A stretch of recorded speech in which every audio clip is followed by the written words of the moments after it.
I mean, a few months ago, the Iron Wall, Chomot Barzel, right here. And your unit took part of it. You fought against the Palestinian Islamic Jihad, against Hamas in this area that they have like really terror hubs located in the streets there. What was it like to fight this evil? Our unit was in Tulkarem. We were there for 3 weeks and we entered on foot. We walked about 2.5 miles.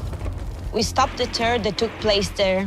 There were a lot of terrorists who fled to Nur Shams. So we were there, we guarded the place, we evacuated all terrorists. The Hamas supporters hid a lot of weapons in civilian houses. Our goal was to get into the houses to find all the weapons so they wouldn't kill us. We found around 100 rifles there, magazines, guns, M4s, M16s, all the kinds that could have armed any Israeli citizen. They could have entered the country, and we found it. One of the units killed a terrorist who shot towards them. A soldier was injured in her arm because of that. Eventually, our goal is to monitor every event that can take place because of the Palestinians who can invade and carry out attacks on Israeli citizens.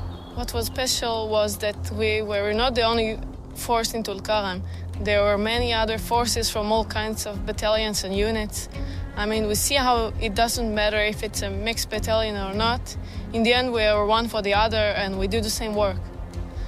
We want to avoid as many terror attacks as possible. We want to protect the home. We want how they don't like us. They try to prevent us from getting to places, or they plant explosives and so on. But we are here to stop it and prevent it from happening. We are actually here in a place that it's a bit complicated. There is also Israeli Jewish settlements here, as well as Arab villages. Everything is extremely close, everything is connected by a fence. And the complexity here is that the roads are shared. And Jews share the same roads here, basically, and Israelis? True, and we really face, unfortunately, on a basis of a few months, terror attacks that happen here. If it's a shooting attack on a bus, if it's a shooting attack on cars, if it's a checking point that they try to stab or shoot at a security personnel. We're here to secure the sector as best as possible and to eliminate all kinds of terror attacks. Even in the villages themselves, when you come to arrest people who do bad things, you are in a place where you look at people and in the eye and there is nothing good in here.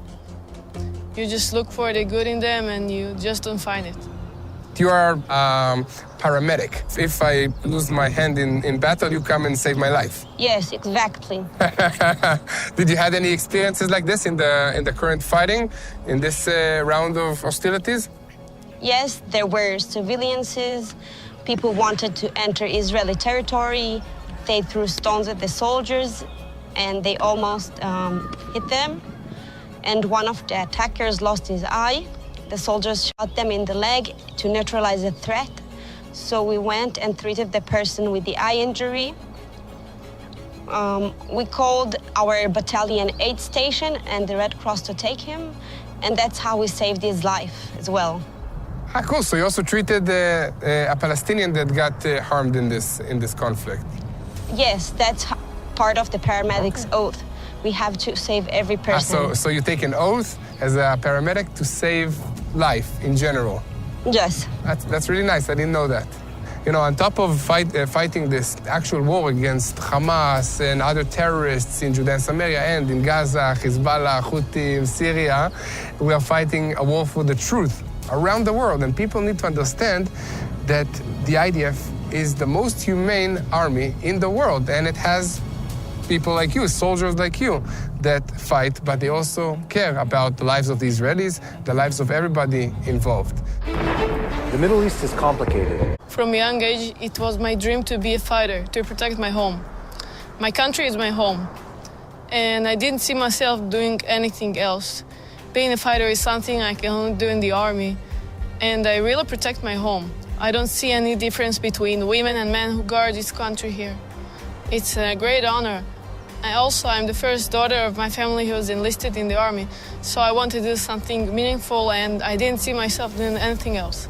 For our viewers, it's important to understand that they finished high school at the age of 18 and decided to become fighters in the IDF. That meant that they need to serve an extra year within the mandatory military service of their time in Israel in the IDF. Okay, so instead of 2 years, you volunteer to do 3 years. You are, specialized in as a sharpshooter, so you have a special weapon. What's the training that you needed to go to?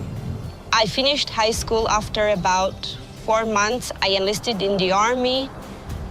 I wanted to enlist early. I wanted to protect the home as soon as possible. We went through 4 months of basic training. There's a week of year specialization. In this week, there are Negev gunners, there are sharpshooters. My commander chose me to be a sharpshooter.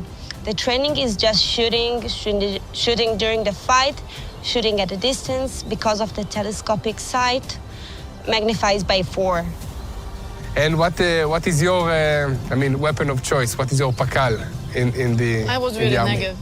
In the training, we also learn all the fire for long range. We learn how to fight in a built and open field. We are actually professionalized in everything related to fighting in any kind. We learn the field and how to blend in it. Is your unit a joint unit of men and women, or is it a purely women unit? Where did the Jewish people originate from? Are most of the modern descendants of the ancient house of Israel Jewish? If not, who and where are they? And together in the same unit, in the same patrol, in the same arrest that we make, we really do the same thing, men and women as one. Did you see any difference in the shape, or did you beat all the guys in boot camp? Yes, sometimes you can see the difference in the strength. They can lift more and heavier things, but usually you don't see much of a difference. It's heavy? Right. You learn to love your weapon, even though it's very heavy. It weighs almost 17 pounds. You live with it, you love it and hate it at all the same time. But at the end of the day, it can save lives. There's nothing like this weapon. In general, the training is very crazy because you experience a lot of things. It's also a bond with yourself. When you go through it, you fight for your purpose. And I have proven to myself that there's nothing I can do and nothing will stop me. After my Negev training, I went straight to commander's course. I was a commander, I had soldiers. How many soldiers did you command? I had 10 soldiers. I commanded them. It's to be there for people and to understand that their eyes look at you at all time. So you always have to do your best. You always have to fly high and always stand by your standards and see that they are the best. I have to ask, what you're wearing looks super, super heavy. Do you feel it, or you're just used to it already? You get used to it. You get used to it, huh? Yes. And this is like a bulletproof vest with magazines, with everything that you have as a paramedic. And we added a few microphones for the video. But you get used to it, really. The paramedic vest weighs about 15 to 22 pounds. The ceramic vest, how much does it weigh? 7 pounds, give or take. 6.5 pounds. The weapon can weigh between 6.5 pounds to 17.5 pounds. A lot of weight on you. Depends which weapon. A lot of back pain, but it's all to protect the country. Oh, important. A sense of mission. You're about to be released, right? You're about to conclude your military service, and when you're going to be released, what are you going to do? At the moment, since October 7th, they decided to make the service longer, to have 4 more months as reserves for every man and woman fighter who get released. They decided to add 4 more months, so there will be more people in the army, more women power. So you're going to get released and then get redeployed within your reserve military service. Yes, from wearing civilian clothes and cutting off my IDF ID card, I'm going back to my army uniform. Well, this is part of life here in Israel. I completely understand also personally. And you, how long do you have left? I will be released in July, and we will probably continue for 4 more months of service, which means I will serve 3 years in total. Maybe I'll continue more. Who knows? So thank you so much for sharing. Thank you so much for defending the state of Israel, the people of Israel. And I hope that you have a nice civilian life in your maybe a few days before you go back into reserve duty here. Thank you.